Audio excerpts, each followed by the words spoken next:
इसे ऐसे समझो, आपके अंदर आज शराब पीने का विचार आया तो समझ लो कि आज आपके अंदर कलयुग समा गया। कलयुग जब भीतर घुसेगा, कलयुग की चपेट में आएंगे तो फिर शराब पीने का मन करेगा। 4 जगह ऐसी हैं, 4 मन आपका हो जाए। जुआ खेलने का मन हो जाए, शराब पीने का मन हो जाए, पराई स्त्री पराई पुरुष को देखने का मन हो जाए गंदी निगाहों से, और मांस खाने का मन हो जाए, चोरी करने का मन हो जाए, तो समझ लेना कि आपके भीतर कलयुग महाराज प्रवेश कर चुके हैं। क्यों? कलयुग प्रवेश कर गया आपके अंदर। इसकी पहचान क्या है? जो लोग शराब पी रहे हैं, समझ लो कि इनको कलयुग ने अपनी चपेट में ले लिया है।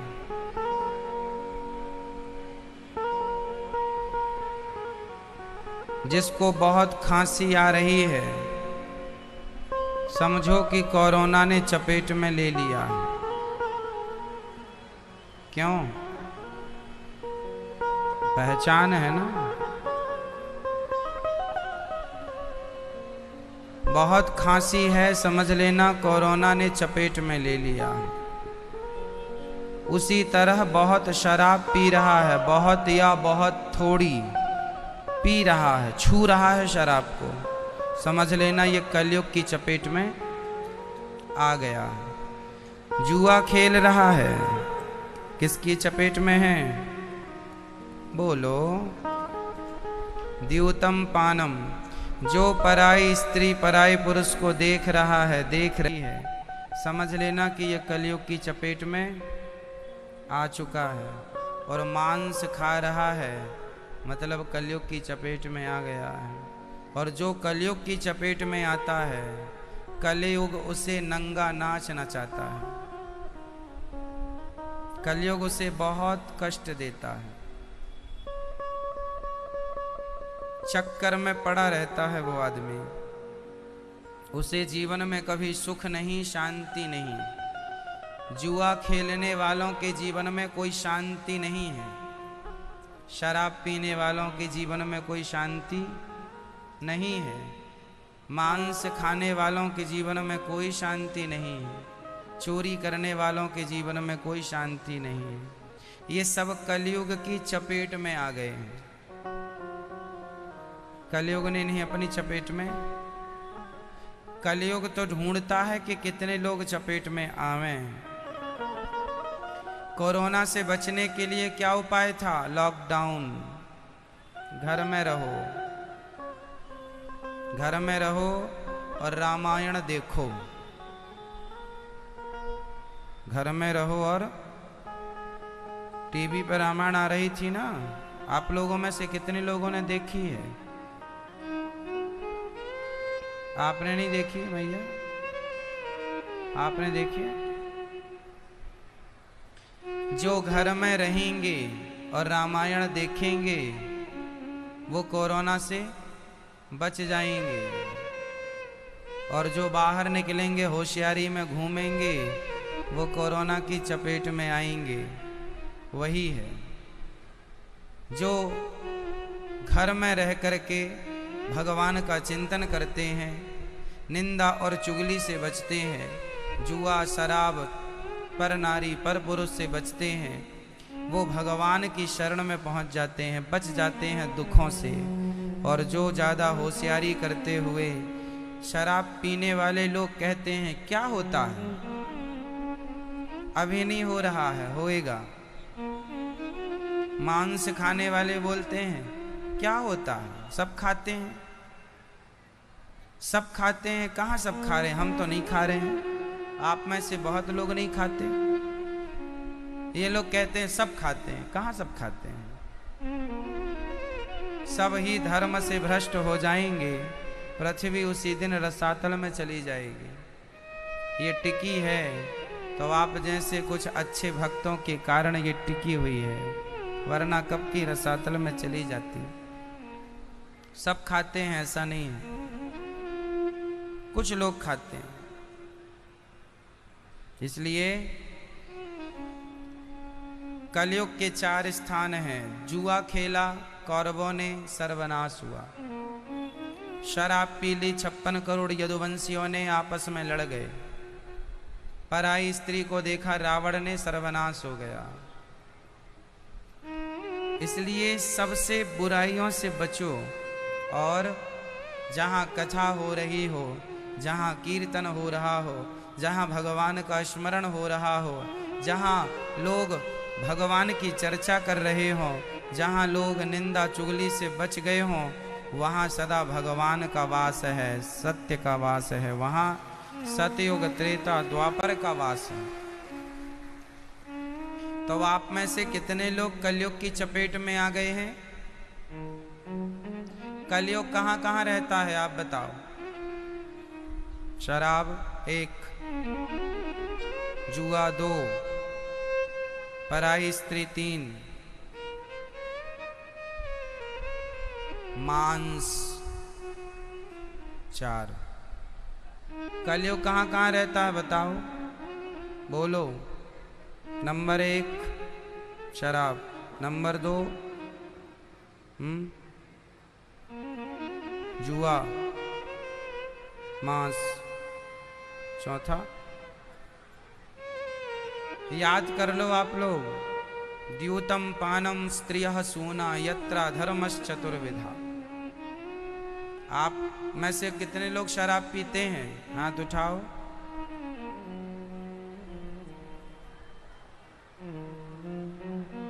हाथ उठाओ जो पीते हैं शराब। मैया आप भी पीती हो?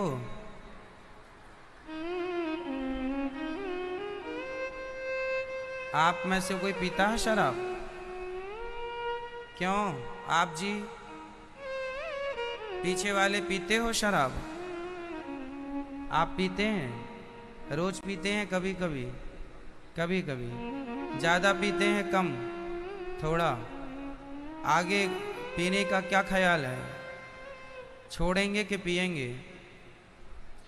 आपके बच्चे हैं? बेटा कहाँ? तो आपका बेटा तो नहीं पीता?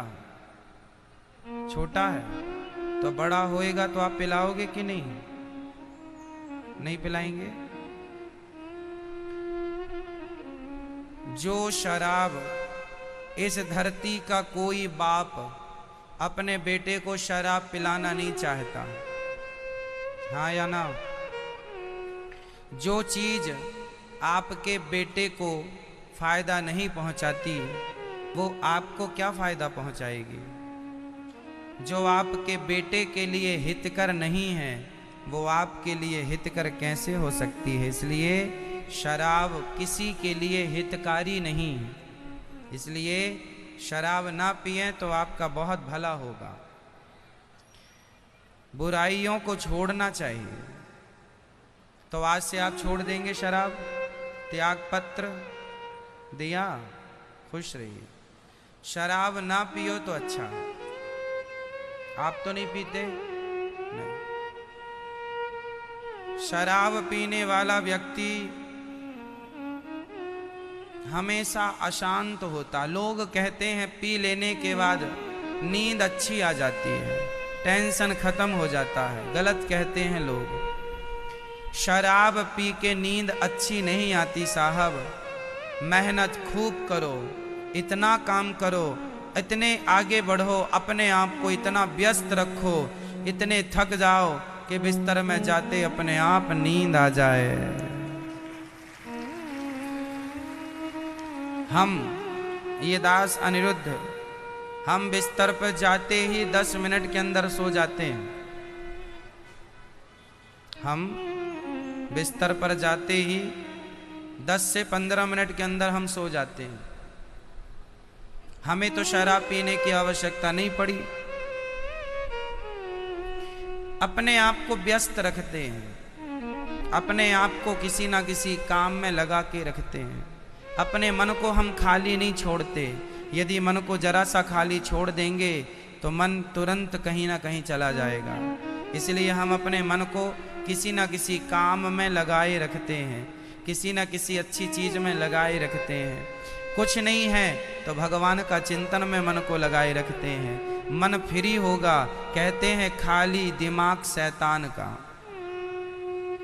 खाली मन शैतान का। खाली होगा तो उल्टे ही सोचेगा। इसलिए जो व्यक्ति इस संसार में जितना व्यस्त है अपने कामों में, जो अपने काम में व्यस्त है, व्यस्तता से थोड़ा समय निकालकर जो भगवान का चिंतन कर रहा है, वही व्यक्ति संसार में सबसे अच्छा है। जो बिल्कुल फ्री है, जो लोग बिल्कुल फ्री हैं, वो लोग ट्रेनों में आग लगा रहे हैं, पुलिस पर पत्थर फेंक रहे हैं। जो बिल्कुल फ्री हैं सेना पर पत्थर फेंक रहे हैं। जो बिल्कुल फ्री है वो दूसरों का गला काटने में लगे हुए हैं। काम ही नहीं है कुछ काम करते तो उल्टा सोचने का समय ना मिलता। अब फ्री है ना, इसलिए चलो गला ही काटें लोगों का, ऐसा लोग सोचते हैं, उसी की प्लानिंग कर रहे हैं।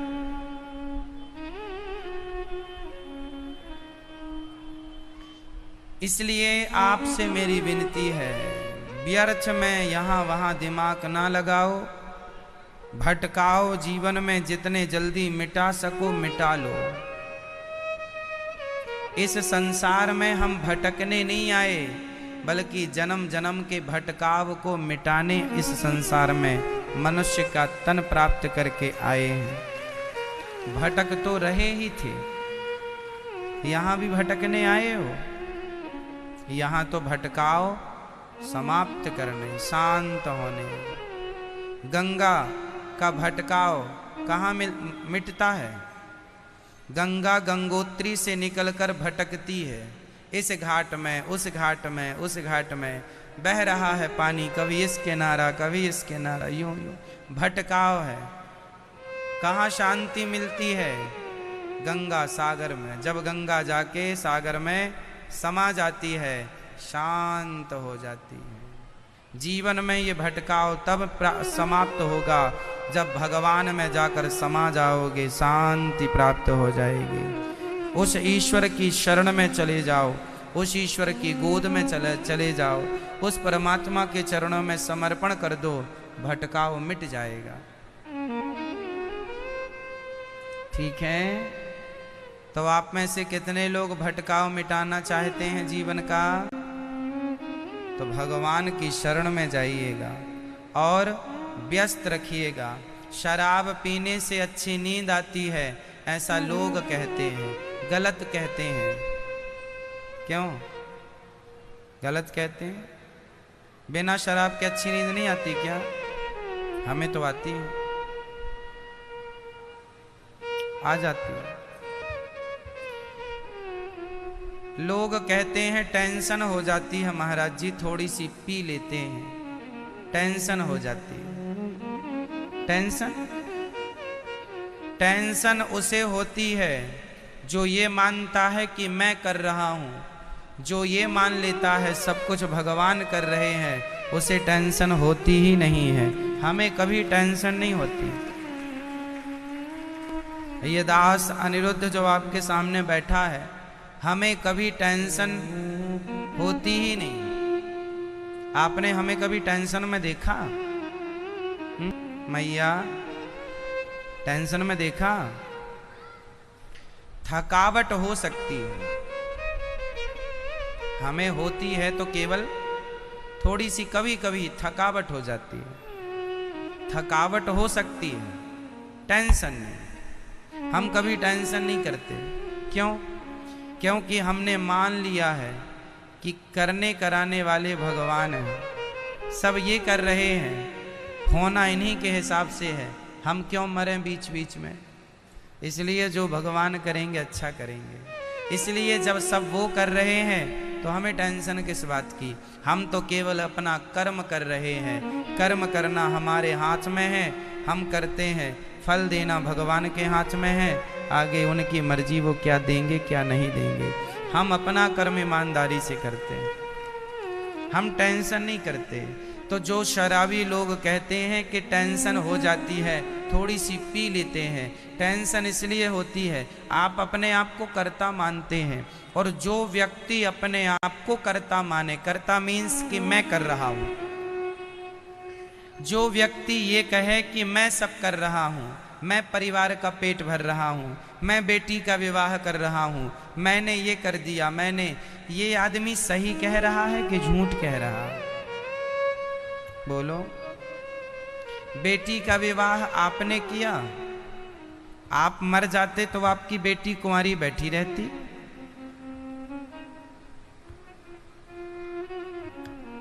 इसका मतलब आपकी बेटी का विवाह किसने किया? वो पहले से तय था, ईश्वर ने हमें तुम्हें निमित्त बना दिया।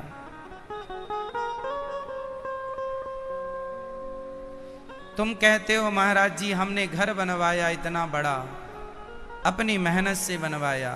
मेहनत तुम्हारी थी माना की, पर उस मेहनत का मेहनताना देने वाले भगवान हैं। ये मत भूलो कि कर्म ही तो तुम कर सकते हो, फल देने वाले भगवान हैं। इसलिए हर जगह विचार करो तो कर्ता हम नहीं हैं, कर्ता भगवान है। जो व्यक्ति अपने को कर्ता मान ले वो आदमी मूर्ख है, वो व्यक्ति मूर्ख है। कौन कर रहा है आपका काम? भगवान। शराब पीना बिल्कुल गलत है। एक सज्जन नई नई नई गाड़ी लाए, बोले महाराज जी गाड़ी तो ले लिया हूं पर डीजल पेट्रोल बड़ा महंगा हो गया। हमने कहा मिट्टी का तेल डाला करो। मिट्टी का तेल, कैरोसिन, घासलेट। बोले महाराज जी मिट्टी का तेल डालेंगे गाड़ी का इंजन बैठ जाएगा। दूसरे दिन वही आदमी हमें रास्ते में शराब पी के मिला, भांगड़ा डिस्को एक साथ कर रहा था। झूम बराबर झूम शराबी, झूम बराबर झूम रहा था शराबी, झूम रहा था। हमने पकड़ा, ए यहाँ आओ जी, गुरुजी। हमने कहा परसों तुमने गाड़ी खरीदी? हाँ। हमने कहा उसमें मिट्टी का तेल डाला कि नहीं? नहीं डाला। क्यों नहीं डाला? उसका इंजन बैठ जाएगा। मैंने कहा पगले, गाड़ी में मिट्टी का तेल इसलिए नहीं डालता कि कहीं इसका इंजन ना बैठ जाए। मैंने कहा तेरी गाड़ी कितने की है? बोले 20 लाख रुपए की। मैंने कहा 20 लाख रुपए की गाड़ी मैं मिट्टी का तेल इसलिए नहीं डालता कहीं इंजन ना बैठ जाए। और ये जो भगवान ने तुझे शरीर रूपी गाड़ी दे रखी है, अनमोल शरीर है, बताओ गाड़ी महंगी के शरीर महंगा? मैंने कहा पगले, 20 लाख की गाड़ी में मिट्टी का तेल इसलिए नहीं डालता कि इंजन ना बैठ जाए। और ये करोड़ों का अरबों का अनमोल शरीर है, इसे शराब पिला पिला के इसका इंजन बिठाल रहा है, उसका तो बैठ गया तो बन भी जाएगा, इसका एक बार इंजन बैठा शरीर का फिर नहीं बनता। इसलिए विडंबना देखो, उस गाड़ी की चिंता है जो 20, 25, 50 लाख की आती है। इस गाड़ी की कोई चिंता नहीं है जो अनमोल है। अनमोल तेरा जीवन यूं ही गवा रहा है, किस ओर तेरी मंजिल किस ओर जा रहा है। बताइए इस धरती में हीरा महंगा है कि आपका शरीर? बोलो। आपके शरीर से कीमती संसार में क्या है? उत्तर दो। आपके जीवन से कीमती, आपके स्वास्थ्य से कीमती इस संसार में क्या है? बोलो बोलो बेटा, आपसे कीमती क्या है इस धरती पर? बोलो बोलो बेटा, आप बोलो। कुछ नहीं। बोलो मेरी माँ, आपसे कीमती, आपसे अनमोल इस धरती पे कोई नहीं है, कुछ नहीं है। किसी भी हीरे की कीमत आपसे ज़्यादा नहीं हो सकती, कोहनूर की कीमत आपसे ज़्यादा नहीं हो सकती। सोचो कि ये अनमोल शरीर है, लेकिन इस शरीर को शराब पिला पिला के बिठाल रहे हो, बर्बाद कर रहे हो। इससे बड़ी बेवकूफ़ी और कहाँ देखने को मिलेगी। इसलिए शराब ना पियो, द्यूतम जुआ ना खेलो। जुआ खेलने से सर्वनाश कौरवों का हो गया कि नहीं? आपने जुआ खेला कभी? मैया, हमारी माताएं सट्टा लगाती हैं, कुछ माताएं सट्टा सट्टा जुआ। मैया सट्टा लगाती हो?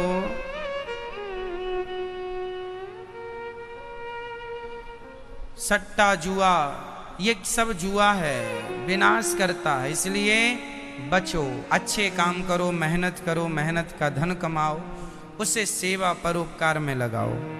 परीक्षित ने प्रश्न किया है, गुरुदेव 7 दिन बचे हैं, बताओ क्या करूं। जीवन थोड़ा है, क्षण भंगुर जीवन की कलिका, कल प्रात को जान खिले न खिले। मलयाचल की सुचि सुंदर मंद सुगंध, समीर चले न चले। कली काल कुठार लिए फिरता तन नम्र है, चोट झिले न झिले। भजले हरिनाम अरी रसना, फिर अंत समय में हिले न हिले।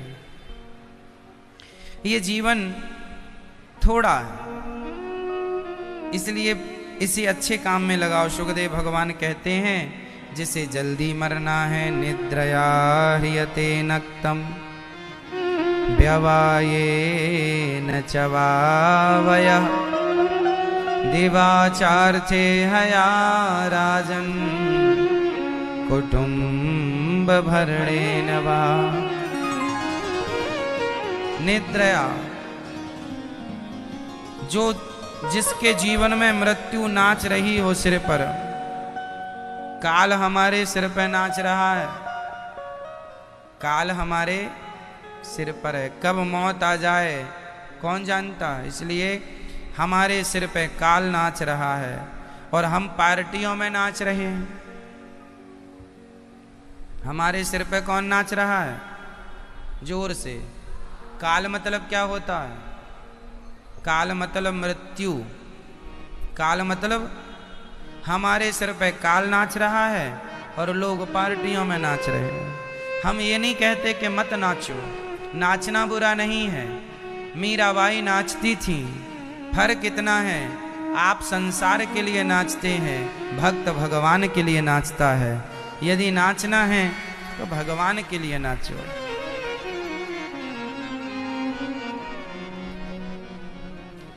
कई लोग कथाओं में भी संसार के लिए नाचते हैं।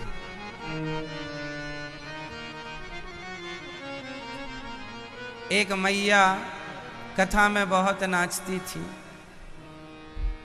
वो आगे आ जाएं और भगवान की तरफ पीठ करके आप लोगों की तरफ मुंह करके ऐसे मटकती रहती। तो एक दिन हमने पूछ लिया, मैया किसके लिए नाच रही हो? बोली भगवान के लिए। मैंने कहा भगवान के लिए नाच रही हो तो मुंह संसार की तरफ क्यों है, मुंह भगवान की तरफ क्यों नहीं है?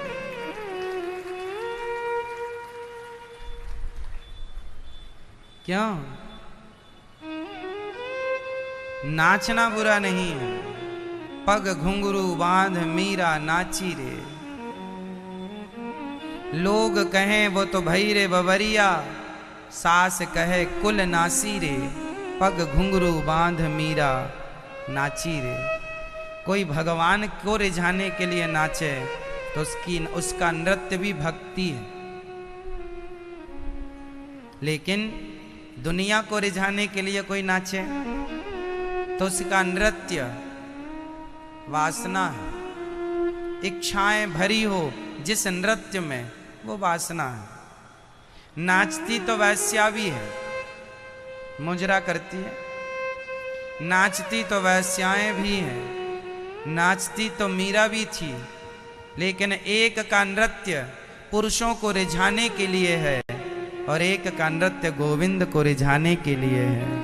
इतना ही अंतर है। अब आप ये निर्णय ले लो कि आपको किसे रिझाना है। दुनिया को रिझाना है तो दुनिया की तरफ मुंह करके नाचिए, पर भगवान को रिझाना है तो भगवान की तरफ मुंह करके नाचिए। भगवान के लिए नाचिए, भगवान के लिए गाइए, भगवान के लिए हंसिए, भगवान के लिए रोइए। बहुत दुनिया वालों के लिए हंस लिया, रो लिया, गा लिया, नाच लिया, अब थोड़ा सा भगवान के लिए। मीरा की तरह निद्रया ह्रियते नक्तम, ज्यादा से ज्यादा जाग कर भगवान का चिंतन करो। कबीरा सो कर क्या करे, उठ कर जपो मुरारी। एक दिन तो है सोवेना, लंबे पैर पसारी। सोना है, एक दिन ऐसी नींद में सोना है, कोई नहीं जगाएगा। इसलिए अभी जागे हो तो चिंतन कर लो, कुछ अच्छा कर लो। सुखदेव भगवान कहते हैं राजन, कम सोइए, ज्यादा से ज्यादा चिंतन करिए। निद्रया ह्रियते नक्तम व्यवायेन च वावया। सुखदेव भगवान कहते हैं राजन, ज्यादा हाय हाय में नहीं उलझना चाहिए। सत्यां क्षितौ किं कसिपो प्रयासैर, बाहौ स्वसिद्धे युपवर्हणै किं। सत्यञ्जलौ किं पुरुधान्य पात्र्या, दिग्वल्गिलादौ सति किं दुकूलै। समझ रहे हैं आप लोग? सबसे ज्यादा हमें इस बात का ध्यान रखना चाहिए कि जीवन में जितना संतोष होगा उतना जीवन सुखमय होगा। संतोष किसकी तरह? भगवान राम की तरह। जब राम जी को 14 साल का वनवास मिला तो राम जी कहाँ सोते हैं? घासों के बिछौनों में सोते हैं। कहाँ सोते हैं राम जी? घास के बिछौनों में। लेकिन वही मुस्कान है, वही शांति है। कोई शोक नहीं है कि कल तक बड़े बड़े महलों में गद्दों में सोते थे, आलीशान जिंदगी जीते थे, आज जंगल में घास पूंछ पर सोना पड़ेगा। कोई बात नहीं। जीवन को समय के हिसाब से ढाल लेना चाहिए। जो व्यक्ति समय के हिसाब से ढल जाता है वो हर परिस्थिति में सुखी रहता है, और जो अपने जीवन को परिस्थिति के अनुसार नहीं ढालता वो हर जगह दुखी होता है। क्यों मैया? अच्छा मुझे एक बात बताओ, आप लोग महलों में रहते हैं, आप अपने घर में रहते हैं, अच्छा खाते हैं, अच्छे बिस्तर पर सोते हैं, अच्छे कपड़े पहनते हैं। भगवान ना करे लेकिन कभी आपका जब दिन बिगड़ता है, समय तो देखो सबका बदलता है, राम के भी दिन बदले। यदि हो भगवान ना करें आपके जीवन में यदि घास के बिस्तर पर सोना पड़े तो क्या आप अच्छे से सो सकेंगे?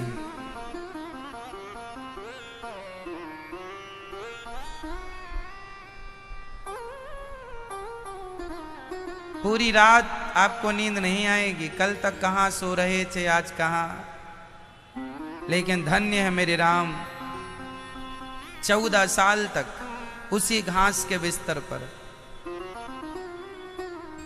वही पुराने से कपड़ों को पहनकर, वल्कल वस्त्र, ना पहनने को अच्छा था ना खाने को अच्छा था, बस अपने माँ बाप की आज्ञा का पालन करना है, जैसे हो जाए कर लो।